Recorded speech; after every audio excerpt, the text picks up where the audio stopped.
How does a man stay calm while someone posing as his late son drains his accounts and targets his business? Why would I let my own daughter assist him instead of shutting it down early? Because grief makes people careless, and patience turns proof into something unshakable. My name is Nate Brantor, and I'm 53 years old. 22 years ago, I lost my 6-year-old son Dean in the September 11th attacks. He was visiting the World Trade Center with his kindergarten class when the towers fell. His body was never recovered. My daughter Kara was only 3 then, too young to understand why her big brother never came home.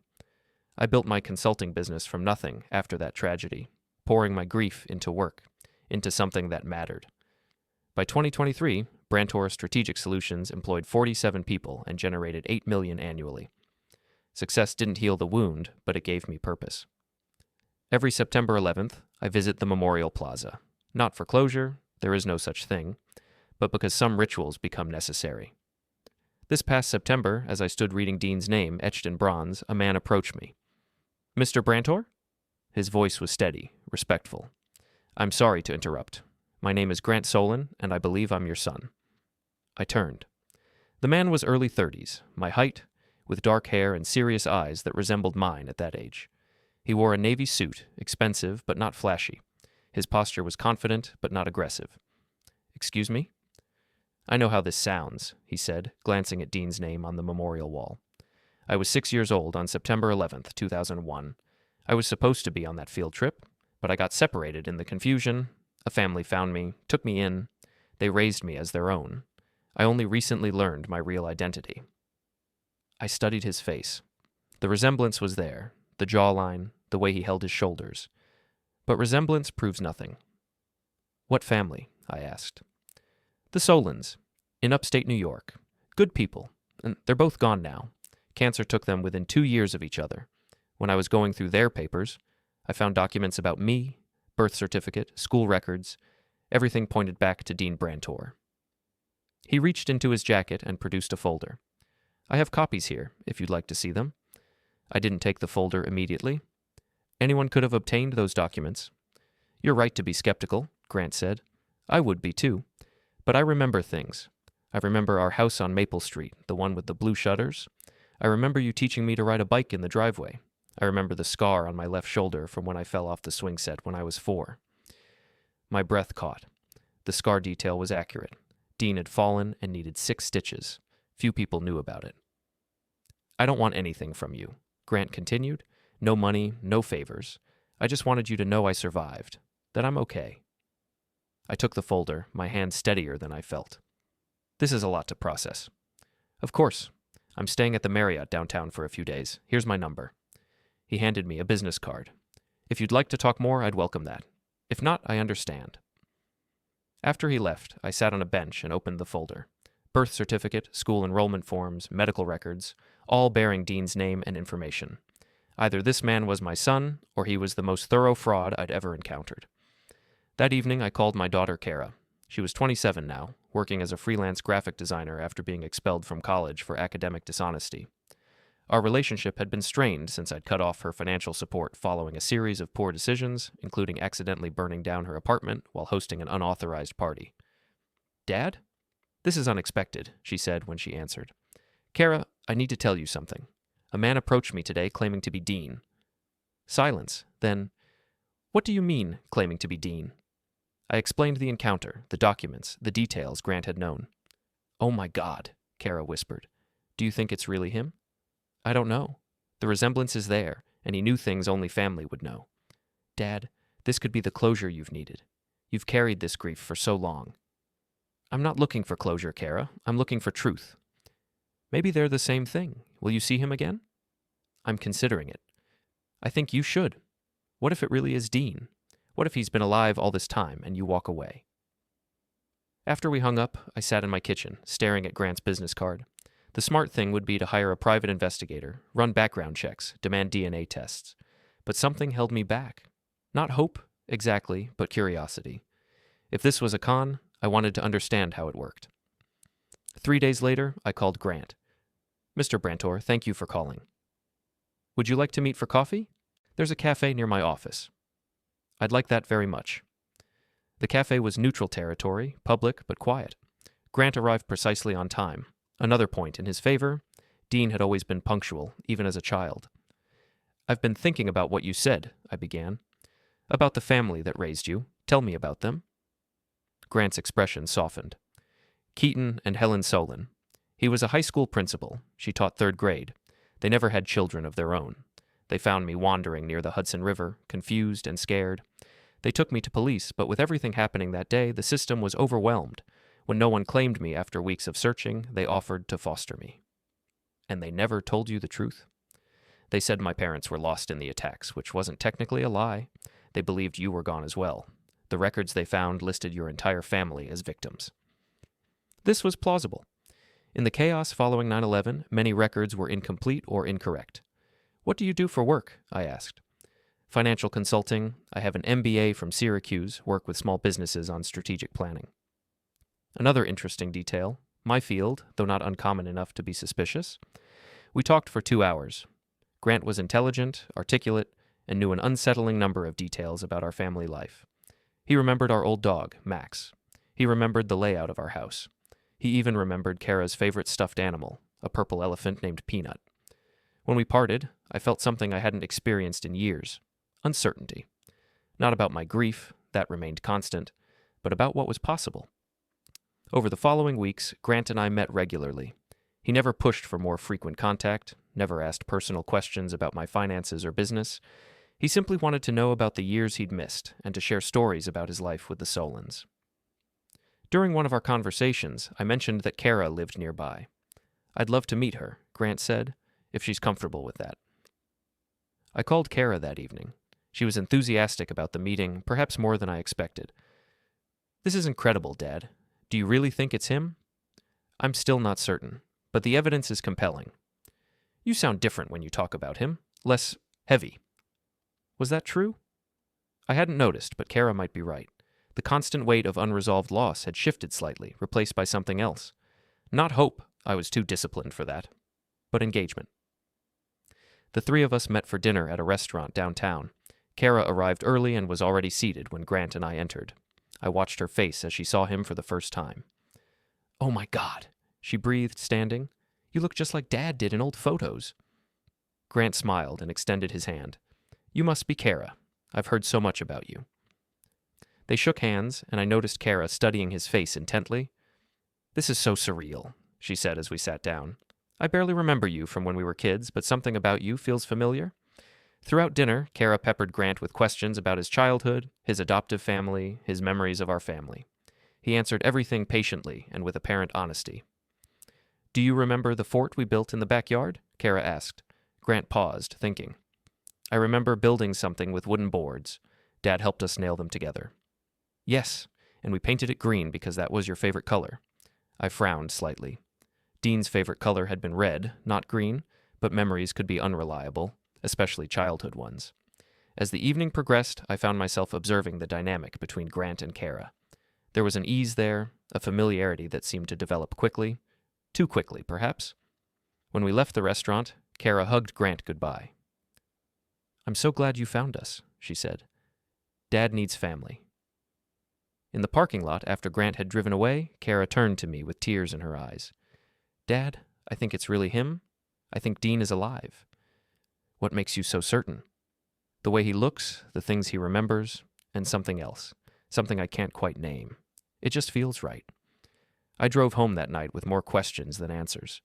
Grant's story was compelling, but inconsistencies nagged at me. The color detail was small, but troubling, and Kara's immediate acceptance felt too eager, too complete. But I also couldn't ignore the possibility that my son, the one I believed was gone, was alive and sitting across from me at dinner tables, sharing stories about a life I'd never known he'd lived. The smart thing would be to demand proof: DNA tests, verified documents, background investigations. But something held me back. If this was Dean, such demands would hurt him. Or if it wasn't, they would expose a fraud who hadn't yet asked me for anything. So I decided to wait. To watch. To let this strange situation unfold while I gathered information quietly, carefully. I had no idea that by choosing patience over confrontation, I was walking directly into the most sophisticated betrayal of my life. Grant began visiting my house monthly, always calling first, never overstaying his welcome. He had a way of mirroring my conversational style, measured, thoughtful, never pushing for emotional breakthroughs. If this was manipulation, it was expertly crafted. During his third visit, we sat in my living room while rain drummed against the windows. Grant studied the family photos on the mantelpiece, lingering on one of Dean at age 5. "I wish I remembered more," he said. "The Solons were wonderful, but there's something about missing those years with you that feels like a hole I can't fill." "Memory is unreliable," I replied. "Even people who lived through events remember them differently. Still, I feel like I should know more about the business you built. Kara mentioned you started from nothing after 2001? This was the first time he'd shown direct interest in my work. I watched his face as I answered. "Brantor Strategic Solutions. We help mid-sized companies optimize their operations. Nothing glamorous, but it's profitable." That must have been difficult, starting over while grieving. Work was a refuge. Still is. Grant nodded thoughtfully. "I can understand that. After the Solons were gone, I threw myself into my own consulting practice. There's something about helping other people solve their problems that makes your own seem manageable." The conversation drifted naturally toward business strategies, market analysis, client management.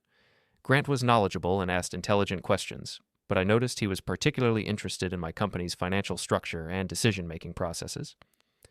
"Do you handle all the major financial decisions yourself?" he asked. "I have a CFO, but yes, final approval goes through me for anything significant." "That must be a lot of responsibility. Do you ever think about succession planning?" The question struck me as odd. Grant was allegedly my son, but we'd known each other for only 2 months. Succession planning seemed premature. "Not particularly," I said. "I'm 53, not 93. Grant laughed. "Of course. I just meant in general terms. It's something I advise my clients about." After he left, I made a note in a private journal I'd started keeping about our interactions. Nothing dramatic, just dates, topics of conversation, notable details, a habit from my consulting work, where documentation often proved valuable later. The following week, Kara called me. "Dad, I had coffee with Grant yesterday." This was news to me. "Oh?" "He reached out and asked if I'd like to get together. We talked for hours.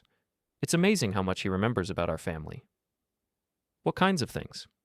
"Stories about holidays, family trips.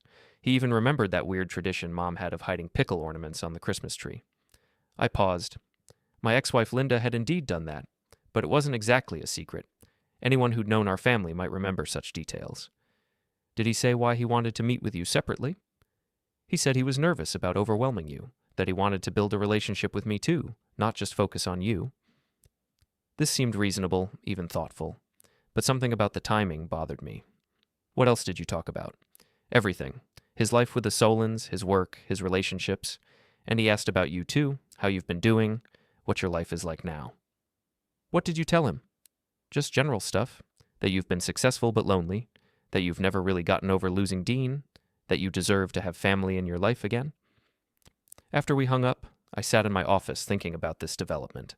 Grant was building relationships with both of us, but separately.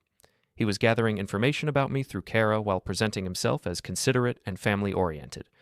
If this was a con, it was sophisticated. If it wasn't, I was becoming paranoid about my own son. 2 weeks later, Grant visited again. This time, Kara joined us for dinner at my house. I watched them interact, noting how comfortable they seemed together, how easily they fell into sibling-like teasing.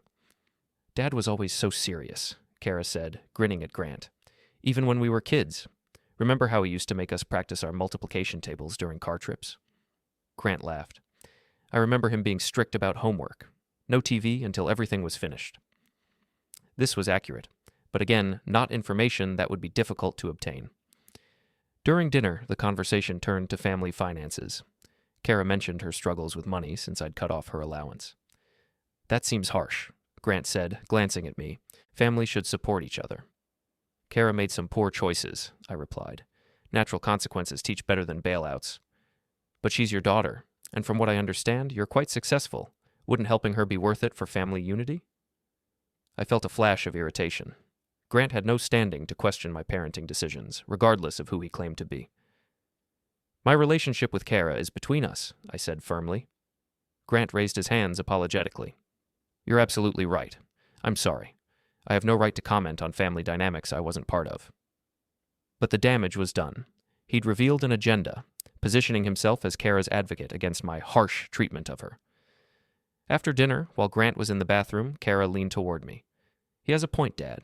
You have been pretty hard on me." "We've discussed this, Kara. Your choices have consequences. But what if you're wrong? What if cutting me off just pushes me further away from the family?" When Grant returned, the conversation moved to safer topics, but I noticed how he and Kara exchanged glances, as if they'd discussed this issue before. That night, after they'd both left, I made extensive notes about the evening. The coordination between Grant and Kara was becoming apparent. Whether intentional or not, they were presenting a united front against my financial boundaries. I decided to test something. The next day, I called Kara and told her I was considering revising my will to include Grant, given the possibility that he was dean. "That makes sense," she said. "If he's really your son, he should be included in your estate planning." "I'm thinking about making him a beneficiary of the business as well. Someone needs to carry on what I've built." "Wow, that's a big step. Have you talked to Grant about it?" "Not yet. I wanted to get your thoughts first." "I think it's wonderful, Dad. You've been alone for so long. Having Dean back, having a son who could take over the business, it's like getting your future back." Her enthusiasm was notable. Most children would feel threatened by a newcomer suddenly inheriting half their parents' estate. Kara seemed genuinely excited about it. 3 days later, Grant called me. "Nate, I hope you don't mind, but Kara mentioned you were thinking about estate planning. I want you to know that's not why I reached out to you. I don't need your money or your business." "I appreciate you saying that. I mean it. I have my own life, my own career. What I wanted from you was connection, not inheritance. Even so, if you are dean, it would be appropriate to include you in my planning. If you're certain that's what you want, I won't argue. But please don't feel obligated. I'm just grateful to have found you." The conversation was perfectly pitched. Humble, grateful, slightly reluctant. If Grant was a fraud, he was a masterful one. But something bothered me about the timing. I'd told Kara about my estate planning thoughts on a Tuesday. Grant called me on Friday. That suggested they'd spoken in between and that Kara had passed along my comments. I began paying closer attention to the information flow between them. During Grant's next visit, I mentioned that I was considering expanding my business into the Northeast market. "That's exciting," he said. "What's driving that decision?" "Market analysis suggests opportunity, plus I have the capital to support expansion." "How much capital are we talking about, if you don't mind me asking?" "Several million in liquid assets, plus credit lines." Grant nodded thoughtfully. "That's substantial. You must have excellent financial management." 2 days later, Kara called me. "Dad, Grant mentioned you're thinking about expanding the business. That's great news." "I haven't made any final decisions. But it sounds like you have the resources to do it. He seemed impressed by your financial position." There it was, confirmation that they were discussing our private conversations. I began feeding them different information, tracking what got passed along and what didn't. Financial details always made the circuit. Personal reflections about grief or family rarely did. The pattern was becoming clear, but I needed more evidence before drawing conclusions. During our next family dinner, I watched Kara carefully as she interacted with Grant. She was coaching him, subtly providing context and corrections when his stories didn't quite align with reality. "Remember that vacation to the lake house?" she said at one point. "Of course," Grant replied. "That was the summer I learned to swim." "Actually, you already knew how to swim. That was the summer you learned to water ski." "Right, water ski. I misspoke." These small corrections happened throughout the evening. Kara was helping him get the details right, probably without realizing how obvious it was to someone who was watching for it. After dinner, I excused myself to take a phone call and lingered in the hallway, listening to their conversation. "You need to be more careful about the details," Kara said quietly. "Dad notices everything." "I know, I'm trying, but there's so much to remember." "Just stick to general memories. Don't get specific about things you're not sure about." "What about the business stuff? Is he really as wealthy as he seems?" "More than you know. The company is worth millions, and he's got investments, real estate, everything. But you can't seem too interested, or he'll get suspicious." "I understand. We just need to be patient." I'd heard enough. Grant was not my son. Kara was helping him con me. The only question now was how far they planned to take it and what they ultimately wanted. But instead of confronting them immediately, I decided to let the situation develop. If I was going to destroy them both, I needed evidence that would hold up in court. And for that, I needed them to commit crimes, not just lies. So I continued playing the grieving father, slowly warming to his alleged son, while documenting everything they said and did. They thought they were manipulating me. In reality, they were building their own prison, one conversation at a time. Summer arrived early that year, and by late May the temperatures were climbing into the 80s. I invited Grant over for a barbecue, suggesting we could use the pool if he wanted to swim. It was a casual invitation, but I had a specific purpose in mind. Grant arrived at 2 o'clock, carrying a bottle of wine and wearing swim trunks under his clothes. Kara had declined to join us. She was working on a project, she said, though I suspected she was giving Grant and me space to bond without her oversight. We grilled burgers and talked about business, the weather, current events. Grant was relaxed, more comfortable than he'd been in earlier visits. He was settling into his role as my son, growing confident in the deception. "This is nice," he said, looking around the backyard. "I can almost remember playing here as a kid." "Almost? Flashes, impressions, nothing concrete?" After we ate, Grant suggested we get in the pool. "It's too hot to sit in the sun much longer." "Good idea. Let me change." When I returned from the house, Grant was already in the water. He'd removed his shirt and left it folded neatly on a chair. I stood at the pool's edge for a moment, studying his back and shoulders. The scar wasn't there. Dean's scar had been distinctive, a jagged line about 3 inches long on his left shoulder blade, the result of catching his skin on a broken piece of metal when he fell from our swing set at age 4. It had required 6 stitches and left a permanent mark. Grant's left shoulder was unblemished. I slipped into the pool, my expression unchanged, my voice steady. "Water feels good." "Perfect temperature," Grant agreed, floating on his back. We swam for 20 minutes, making casual conversation. Grant had no idea that his shirtless appearance had just ended any possibility that he was my son. The scar's absence was definitive proof, not something that could be explained by faulty memory or altered records. But instead of anger or disappointment, I felt only clarity. The uncertainty that had plagued me for months was gone. Grant was a fraud. Kara was his accomplice. And now I knew exactly what I was dealing with. That evening, after Grant left, I sat in my home office and opened a new file on my computer. I labeled it Documentation and began typing everything I could remember about Grant's visits, his questions, his interactions with Kara, and the coordination between them. I also began researching private investigators. By morning, I had a plan. I would continue playing the role of the gradually convinced father while building a legal case against both of them. I would document every lie, every manipulation, every attempt to access my finances or business, and when I had enough evidence to ensure prosecution, I would destroy them both. The next week, I called Grant and suggested we have lunch. "I've been thinking about what you said regarding succession planning," I told him over pasta at an Italian restaurant downtown.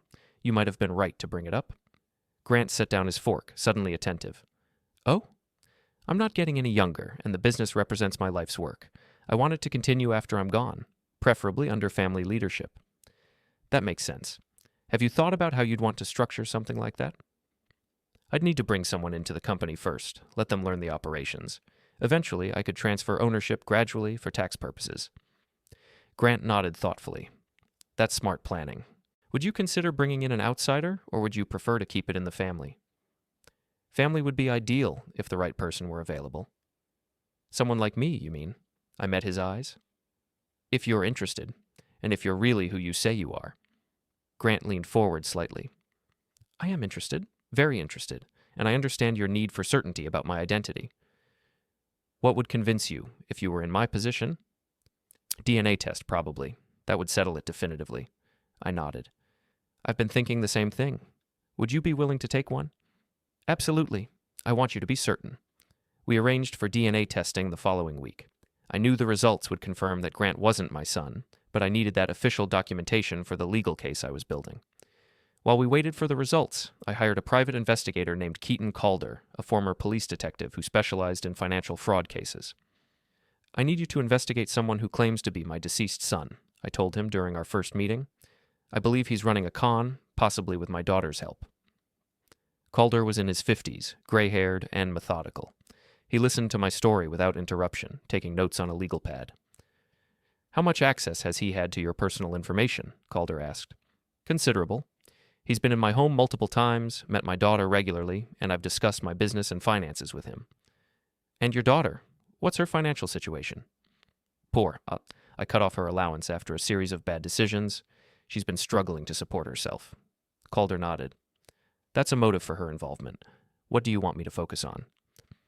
"Background on Grant Solon, verification of his story about the adoptive family, and any evidence of coordination between him and my daughter." "I'll start with public records and work from there. Give me 2 weeks." The DNA results came back first. As expected, Grant Solon was not related to me. I called him to share the news. "I'm sorry, Grant. The test was negative. You're not my son." There was a long pause.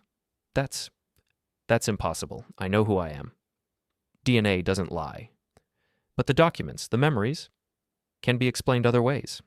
I think you genuinely believed you were Dean, but you were mistaken. Another pause. What happens now? Nothing dramatic. We part ways amicably. You're a good man, Grant, but you're not my son.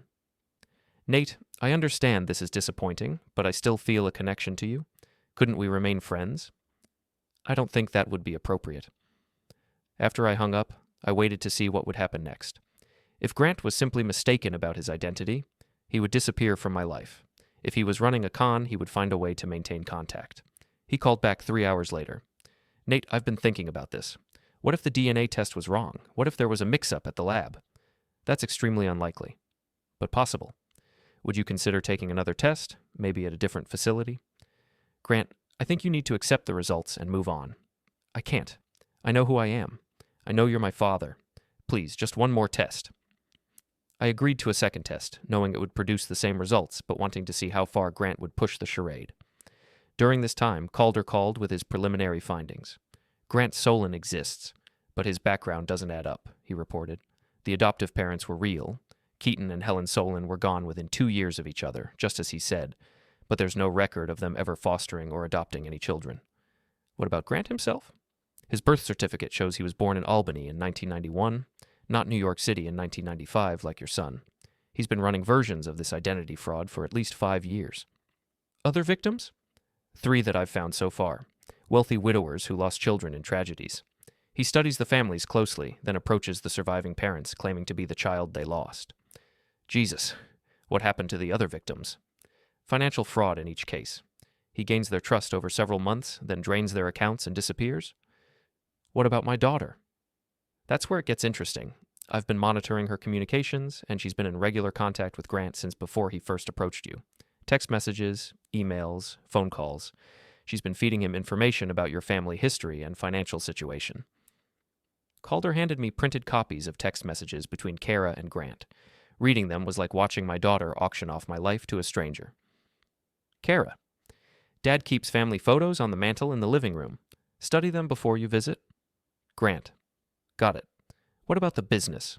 Kara, "He's worth at least $10 million, probably more.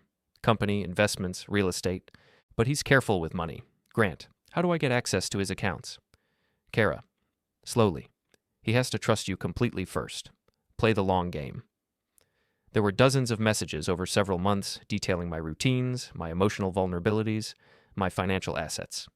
Kara had sold me out completely. "What's her motive?" I asked Calder. "Money, obviously, but also resentment. Her messages suggest she feels you've been unfairly harsh with her, that she deserves a larger share of your wealth." "Can you prove conspiracy?" "Absolutely. These communications establish premeditation and coordination. If he attempts financial fraud, she's legally culpable as an accomplice." "What do you recommend?" "Let him make his move. Don't confront them yet. If we can catch him actually attempting to steal from you, the criminal case becomes much stronger." I followed Calder's advice.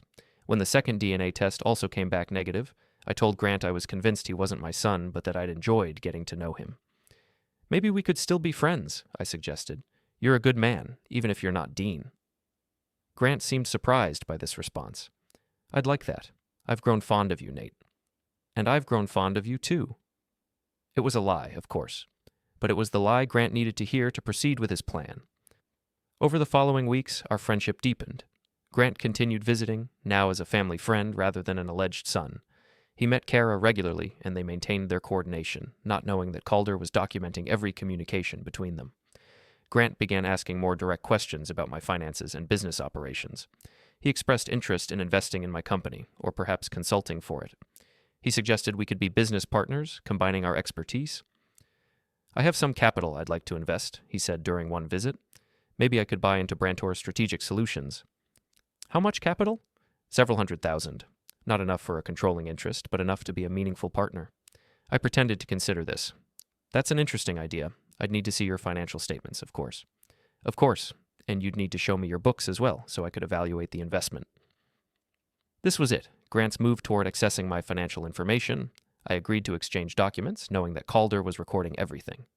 Meanwhile, Kara began pressuring me to reconcile with her, to restore her allowance and include her more fully in my life. "I've been thinking about our relationship," she said during a phone call. "I know I made mistakes, but I've learned from them. Don't you think it's time to move forward?" "What brought this on?" "Watching you with Grant, seeing how happy you've been having family around again. It made me realize how much I've missed being close to you. And what would moving forward look like? Maybe you could help me get back on my feet financially. I could even come work for the company, if you'd be open to that." Both Grant and Kara were positioning themselves to access my business and finances. The coordination was obvious, but I continued playing along, gathering evidence for the case Calder was building. I had no idea how bold their final move would be, or how completely they would overplay their hand. But I was patient. I had learned that patience, combined with careful documentation, was the most powerful weapon against people who thought they were smarter than everyone else. Soon, they would give me everything I needed to destroy them both. Calder's investigation expanded rapidly once we had proof of Grant's pattern. Within 3 weeks, he had identified 4 previous victims and documented Grant's method of operation. "He's sophisticated," Calder explained during our meeting in his downtown office. "He spends months researching families before reaching out. Public records, social media, newspaper archives, obituaries. He builds detailed profiles of the children who were lost and the families they left behind." Calder spread photographs across his desk, surveillance shots of Grant meeting with other victims, financial documents showing money transfers, communication records. "The previous victims lost between $50,000 and $200,000 each," he continued. "Grant gains access to their accounts gradually, usually by convincing them to add him as a beneficiary or business partner. Then he drains everything in a single day and disappears." "What about accomplices?" "Usually none. Your daughter appears to be his first inside collaborator, which makes this case more serious. Conspiracy charges carry heavier penalties than individual fraud." Calder handed me a thick folder. "These are copies of all communications between Grant and Kara over the past 6 months. They detail the entire operation." I spent that evening reading through the messages. The scope of Kara's betrayal was breathtaking. She had provided Grant with detailed financial information about my assets, personal details about my grief and emotional vulnerabilities, family photographs and historical information, my daily routines and security habits, access codes to my home security system, information about my business operations and key employees. In exchange, Grant had promised her a 50-50 split of whatever they could steal from me. Grant: "Once I have access to his accounts, will take everything and disappear. You'll never have to worry about money again." Kara: "What if he finds out?" Grant: "He won't. By the time he realizes what happened, we'll be long gone." Kara: "I feel bad about this sometimes. He is my father." Grant: "A father who cut you off and treats you like a disappointment. You don't owe him anything." The messages revealed Grant's psychological manipulation of Kara, exploiting her resentment toward me to secure her cooperation, but they also showed Kara's willing participation in planning my financial destruction. Calder called the next morning. "We need to bring in federal authorities. This crosses state lines, involves multiple victims, and the amounts are substantial enough for serious federal charges. What's the timeline?" "I've already contacted the FBI's Financial Crimes Unit. They want to meet with you tomorrow." The federal agents were younger than I'd expected. Special Agent Shiloh Martinez and Agent Dakota Kim, both in their 30s, both intensely focused on building an airtight case. "Mr. Brantor, we need you to continue acting normally while we complete our investigation," Martinez explained. "If Grant and your daughter suspect we're involved, they might flee before we can arrest them." "How long will that take?" 2 to 3 weeks. We need to coordinate with other jurisdictions where Grant has victims, and we want to catch him in the act of attempting the fraud." "You want me to let him steal from me?" "We want him to attempt it," Kim clarified. "We'll have safeguards in place to prevent actual losses, but we need him to commit the crime before we can arrest him." This was more complex than I'd anticipated, but I understood the logic. Attempted fraud carried lighter penalties than completed fraud. If we wanted maximum sentences for both Grant and Kara, we needed to let them finish their plan. "What about my safety?" "Grant's previous offenses haven't involved physical harm," Martinez said, "but we'll have surveillance on both of them, and you'll have emergency contacts if anything changes." I agreed to cooperate with the federal investigation. For the next 3 weeks, I continued meeting with Grant and taking Kara's calls, all while wearing recording devices and following scripts designed to encourage them to proceed with their plan. Grant became increasingly bold in his financial inquiries. "I've been thinking about that investment opportunity. he said during one visit.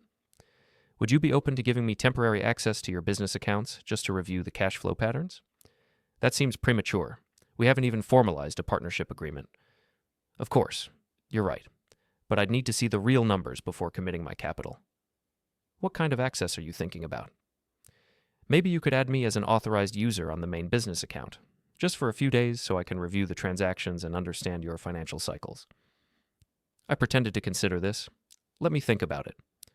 Meanwhile, Kara escalated her pressure for financial reconciliation. Dad, I've been offered a job opportunity, but I need capital to get started. Could you loan me $50,000? I'll pay it back with interest. What kind of job requires $50,000 in startup capital? Consulting work. I need to incorporate, get bonded, establish credit lines. It's a real opportunity, but I need seed money. Send me a detailed business plan, and I'll consider it. I don't have time for a formal plan. The opportunity won't wait. Can't you just trust me this once? Both Grant and Kara were pushing for immediate access to my money, suggesting they were ready to execute their plan. Agent Martinez called that evening. We're seeing increased urgency in their communications. Grant has booked a flight to the Cayman Islands for next week, and your daughter has been researching how to transfer money to offshore accounts. They're preparing to run. Exactly. We need to let them make their move within the next few days, or we'll lose the opportunity. What do you need me to do? Grant is going to ask for account access again. This time, say yes. We'll give him access to a monitored account with enough money to make the theft worthwhile, but not enough to cause you real harm. How much? $200,000. Enough for serious federal charges, but not enough to bankrupt you if something goes wrong. The next day, Grant called and asked to meet urgently. Nate, I've made a decision about the investment. I'm ready to commit my capital to your business. That's wonderful news. But I need to move quickly. I have other opportunities I'm considering, and I need to see your financials immediately to make a final decision. What kind of timeline are we talking about? Today, if possible. Could you give me access to your business accounts so I can review everything this afternoon? I paused, as if considering the risk. That's a big step, Grant. I understand, but I'm talking about investing several $100,000. I need to do my due diligence. All right, I'll set up temporary access for you, but just for today. That's perfect. I really appreciate your trust, Nate. Within an hour, Grant had accessed the monitored account and was reviewing the balance. By evening, he had transferred $175,000 to 3 different offshore accounts. Agent Martinez called me at home. We got him. Grant just committed multiple felonies, and we have everything documented. Your daughter was on the phone with him during the transfers, coaching him through the process. What happens now? We arrest them both tomorrow morning. Grant at his hotel, your daughter at her apartment. Simultaneous arrests to prevent either one from warning the other. Will I need to testify? Eventually, yes, but we have so much evidence that plea bargains are likely. Most defendants don't want to go to trial when the evidence is this overwhelming. That night, I sat in my kitchen thinking about the strange journey that had brought me to this point. 6 months ago, I thought I might have found my son who was believed to be gone. Instead, I discovered that my living daughter was willing to destroy me for money. The grief was different now, not the old grief for Dean, which remained unchanged, but a new grief for Kara, who had chosen greed over family. But alongside the grief was something else, satisfaction. Grant and Kara had underestimated me completely. They thought my grief made me weak, that my love for family made me blind. They were wrong on both counts. Tomorrow, they would learn exactly how wrong they had been. The arrests happened at dawn. I wasn't present, but Agent Martinez called me at 6:30 in the morning to confirm that both Grant and Kara were in custody. Grant tried to run when we knocked on his hotel room door, she reported. He had packed bags and was preparing to leave for the airport. Your daughter seemed genuinely shocked that we knew about her involvement. What happens next? Arraignments this afternoon. Both will be charged with conspiracy to commit fraud, wire fraud, and money laundering. Grant faces additional charges related to his previous victims. Will they get bail? Unlikely for Grant. He's a flight risk with offshore accounts. Your daughter might get bail, but it will be substantial. I felt no satisfaction in Kara's arrest, only a hollow sense of completion. She had made her choice, and now she would face the consequences. The local news picked up the story that evening. Father and daughter arrested in an elaborate fraud scheme targeting a grieving parent, the anchor reported. The suspects allegedly took nearly $200,000 from a local businessman by convincing him that one of them was his son, who was believed to have been lost during the September 11th events. Watching the news coverage was surreal. My private tragedy had become public entertainment, reduced to a 30-second segment between weather and sports. Agent Kim called the next day with updates on the legal proceedings. Grant's attorney is already talking about a plea deal. With 4 previous victims and overwhelming evidence, he's looking at 15 to 20 years if he goes to trial. A plea might reduce that to 10 to 12. What about Kara? Her situation is more complicated. First-time offender, family relationship with the victim, possible psychological manipulation by Grant. Her attorney will argue she was coerced. Was she coerced? The evidence suggests willing participation. She initiated contact with Grant, provided inside information, and helped plan the fraud. But juries are sometimes sympathetic to family members who claim they were manipulated. 3 days later, Kara's attorney called me directly. Mr. Brantor, my name is Alma Walsh, and I'm representing your daughter. I'd like to discuss the possibility of a reduced charge in exchange for her cooperation against Grant Solin. What kind of cooperation? Full testimony about Grant's methods, his previous victims, his psychological manipulation tactics. Your daughter has information that could help convict him on additional charges. And in exchange? Reduced charges, possibly probation instead of prison time. I'll need to discuss this with the federal prosecutors. Of course, but I wanted you to know that Kara deeply regrets her involvement in this scheme. She was manipulated by a sophisticated criminal who exploited her resentment and financial desperation. After Walsh hung up, I sat in my office considering the offer. Part of me wanted Kara to face the full consequences of her betrayal, but another part recognized that Grant was the mastermind and that Kara's cooperation might prevent him from victimizing other families. I called Agent Martinez. The defense attorney's offer has merit, she said. Grant is the bigger fish, and your daughter's testimony could strengthen our case significantly. But the decision is partly yours. You're the primary victim. What would you recommend? Personally, I think your daughter made a terrible choice, but Grant is a serial predator who's destroyed multiple families. If her cooperation helps us put him away for 20 years instead of 10, that protects other potential victims. What would the reduced charges look like? Probably conspiracy in the 3rd degree, with a recommendation for probation and restitution. She'd have a felony record but wouldn't serve prison time. I thought about this for several days. My anger toward Kara was real, but so was my understanding that Grant had targeted her deliberately, exploiting her financial desperation and resentment toward me. Finally, I called Agent Martinez back. I'll support the plea agreement with conditions. What conditions? Full restitution of any money she received from Grant, complete cooperation with the prosecution, and a formal apology that acknowledges the harm she caused. Those seem reasonable. I'll discuss it with the prosecutor. 2 weeks later, the plea agreements were finalized. Grant accepted a 12-year sentence in exchange for admitting guilt to all charges and providing information about other potential victims. Kara received 3 years probation, community service, and a requirement to pay full restitution. The day before Grant's sentencing, I received an unexpected phone call. Mr. Brantor, this is Grant Solin. I'm calling from jail. I almost hung up, but curiosity held me back. What do you want? I wanted to apologize. What I did to you was unconscionable. Yes, it was. I know this doesn't matter now, but I want you to know that I came to respect you during our time together. You're a good man, and you didn't deserve what I put you through. You're right. It doesn't matter. I also want you to know that your daughter genuinely cares about you. She got involved in this because she felt rejected and desperate, not because she doesn't love you. Kara can speak for herself. Will you give her a chance to do that? After Grant hung up, I sat thinking about his final question. Did I owe Kara a chance to explain herself? Did family ties create obligations that survived betrayal? I didn't have easy answers to those questions. 3 days later, Kara called me. Dad, I know you probably don't want to hear from me. I'm listening. I wanted to say I'm sorry, not just because I got caught, but because I hurt you. You didn't deserve what I did. No, I didn't. I was angry about the money, about feeling like you'd given up on me. But that doesn't excuse helping Grant steal from you. Why did you do it, Kara? Really? Because I felt like I'd already lost you anyway, like you'd written me off as a disappointment and moved on. Grant made me feel like I could get back at you for that. So this was revenge? Partly, but also desperation. I was broke, struggling, and he offered me a way out. By destroying your own father. I know how it sounds. I know how terrible it was. But in the moment, it felt like survival. We talked for an hour. Kara cried, apologized repeatedly, and begged for forgiveness.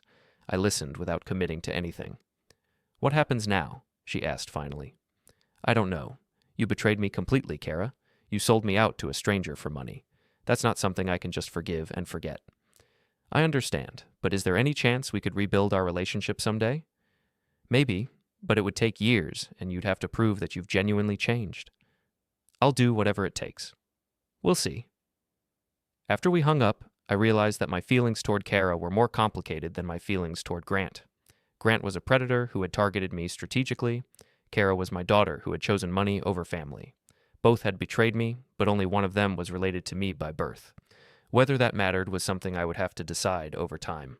For now, it was enough that justice had been served and that other families would be protected from Grant's manipulations. The grief for my son Dean remained unchanged. That wound would never heal. But the betrayal by Kara had created a different kind of loss, one that might or might not be recoverable. Only time would tell. 6 months after the arrests, I received a call from Agent Martinez. "Mr. Brantor, Grant Solon is requesting a meeting with you before he's transferred to federal prison. He claims he has information about your son Dean that you need to hear." I felt a familiar chill. What kind of information? He wouldn't tell us. He says he'll only discuss it with you directly. This is probably another manipulation. Most likely, but given the circumstances of your case, we thought you should decide whether to hear him out. Where would this meeting take place? Federal Detention Center, supervised by marshals. Completely secure environment. I considered the request for several days. Grant had already been sentenced and had nothing to gain from additional lies, but he also had a history of exploiting my grief for his own purposes. Ultimately, curiosity won. If Grant truly had information about Dean, I needed to hear it. If this was another con, I wanted to understand what he was attempting. The Federal Detention Center was a concrete fortress downtown, all security checkpoints and reinforced glass. I was escorted to a small meeting room where Grant waited, handcuffed to a metal table. He looked different, thinner, paler, wearing an orange jumpsuit instead of expensive suits. Prison had aged him. "Thank you for coming," he said as I sat across from him. "I wasn't sure you would. You have 5 minutes. What information do you claim to have about my son?" Grant leaned forward slightly, his expression serious. "During my research into your family, I discovered something that the police missed in 2001. Which was? Dean wasn't at the World Trade Center when the towers fell. I stared at him. That's impossible. His school confirmed he was on the field trip. His school thought he was on the field trip, but Dean never got on the bus that morning. Explain." Grant reached into his pocket and produced a folded paper. "This is a copy of a police report filed on September 12, 2001. A 6-year-old boy matching Dean's description was found wandering in Central Park that morning, confused and unable to remember his name or address." I took the paper and read it. The description matched Dean. Height, weight, hair color, even the scar on his shoulder that Grant had lacked. "The boy was taken to Presbyterian Hospital for evaluation," Grant continued. "But in the chaos following the attacks, he was transferred to child services and eventually placed in foster care. His identity was never established." "Why are you telling me this now?" "Because I found him." My hands were shaking. "Found him where?" "He's alive, Nate. Dean is alive. He's 28 years old now, living in Seattle under the name Dakota Park. He was adopted by a Korean-American family when he was 7. This is another con. No con, no angle. I'm going to prison for 12 years. I have nothing to gain from lying to you now." Grant slid another paper across the table. "That's his current address and phone number. He works as a software engineer for Microsoft. He's married, has a daughter of his own." I stared at the information, my mind reeling. If this is true, why didn't you tell me before? Because I was planning to use it as leverage if my other plan failed. I thought if you discovered I wasn't Dean, I could claim to have information about where the real Dean was and extort money from you for that information. But you're telling me now for free. Because what I did to you was unforgivable. You lost your son in a national tragedy, and I used that grief to rob you. This information, it's the only thing I can give you that might begin to balance the scales. How do I know this isn't fabricated? DNA test. If the man in Seattle is really Dean, it will prove it definitively. Grant leaned back in his chair. "Nate, I've spent 6 months in jail thinking about what I did to you. I've taken money from people before, but I'd never exploited someone's grief over a lost child. That was a new low, even for me. So this is your attempt at redemption?" "This is my attempt to give you back something I never should have taken, hope." The meeting ended shortly after. I left the detention center with Dakota Park's contact information and a head full of questions. Was this real? Had Dean survived 9/11 and lived an entire life under another name? Or was this Grant's final, most sophisticated manipulation? I called Agent Martinez from my car. The information Grant provided appears legitimate, she said after I explained the meeting. We've verified that a boy matching Dean's description was found in Central Park on September 12, 2001, and that he was placed in foster care. The adoption records show he went to a family named Park in Seattle. What's your recommendation? Contact him, but carefully. If this is really your son, he may not know his original identity. This could be traumatic for him. That evening, I sat in my kitchen staring at Dakota Park's phone number. After 22 years of believing Dean was gone, the possibility that he might still be alive felt impossible. But the police reports were real, the adoption records were real, and Grant had no motive to lie at this point. I dialed the number. Hello? The voice was mature, confident, with no trace of a regional accent. Is this Dakota Park? Yes. Who's calling? My name is Nate Brantor. I believe you might be my son. A long pause. I'm sorry, what? You were born Dean Brantor on March 15, 1995. You went missing during the September 11th attacks when you were 6 years old. I've been looking for you for 22 years. Another pause, longer this time. I think you might have the wrong person. I was adopted as a child, but my birth parents were lost in a car accident. That's what you were told. But I have reason to believe you were found in Central Park on September 12, 2001, and placed in foster care when you couldn't remember your identity. This is a lot to process. How did you find me? I explained about Grant's fraud, the investigation, and his final revelation. Dakota listened without interrupting. You said I have a scar on my shoulder? He asked finally. Left shoulder blade, 3 inches long, jagged. You got it falling from a swing set when you were 4. I have that scar. My adoptive parents never knew how I got it. My vision blurred. Dakota? Dean? Would you be willing to take a DNA test? Yes, I think I need to know the truth. We arranged to meet the following week in Seattle. I flew out on a Tuesday morning, carrying 2 decades of grief and a fragile new hope. Dakota, Dean, met me at the airport. He was tall, lean, with dark hair and serious eyes. He looked exactly like I had at his age. This is surreal, he said as we shook hands. I've wondered about my birth family my whole life. And I've grieved for you every day since September 11th. We spent 3 days together, talking, sharing stories, taking DNA tests. Dakota told me about his life with the Park family, his education, his career, his wife Shiloh, and their 3-year-old daughter Ember. The Parks were wonderful parents, he said. I had a good childhood, a good life, but there was always something missing, a sense of where I came from. The DNA results confirmed what we both already knew. Dakota Park was Dean Brantor, my son who had been lost for 22 years. What happens now? He asked as we sat in his living room, his daughter playing with toys on the floor. Whatever you want to happen. I don't want to disrupt your life. You have a family, a career, a whole identity that doesn't include me. But you're my father. That has to mean something. It means everything to me. But you get to decide what it means to you. Dean, I was learning to think of him as Dean again, considered this. I'd like to build a relationship with you. Slowly, carefully. I want Ember to know her grandfather. I'd like that too. We agreed to stay in regular contact, to visit each other periodically, to let our relationship develop naturally over time. On my last day in Seattle, Dean asked about Kara. She's my sister, right? What's she like? I explained about Kara's involvement in Grant's fraud, her betrayal, the legal consequences.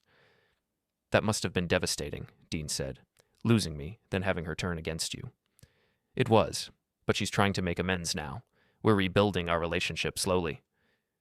Do you think she'd want to meet me? I think she'd be thrilled, but that's a conversation for another time. Flying home from Seattle, I reflected on the strange journey that had brought me to this point. Grant's fraud had been the worst betrayal of my life, but it had also led to the greatest gift, the return of my son. 6 months later, Dean visited me for the first time since he was 6 years old. He brought Shiloh and Ember, and we had dinner in the same kitchen where Grant had sat planning to rob me. It's strange being here, Dean said, looking around. I don't remember much, but some things feel familiar. The swing set is still in the backyard if you want to see it. We walked outside together, 3 generations of Brantors. Ember ran toward the swing set, laughing, while Dean and I stood watching her. I'm sorry for all the years we lost, I said. We didn't lose them. We lived them differently than we planned, but we both survived. That's what matters. Kara joined us for dinner the following month. The reunion between her and Dean was emotional. She cried, he was overwhelmed, and I watched my family slowly reassemble itself. "I can't believe you're real," Kara said, holding Dean's hands across the dinner table. "I can't believe you're alive." "I can't believe I have a sister," Dean replied.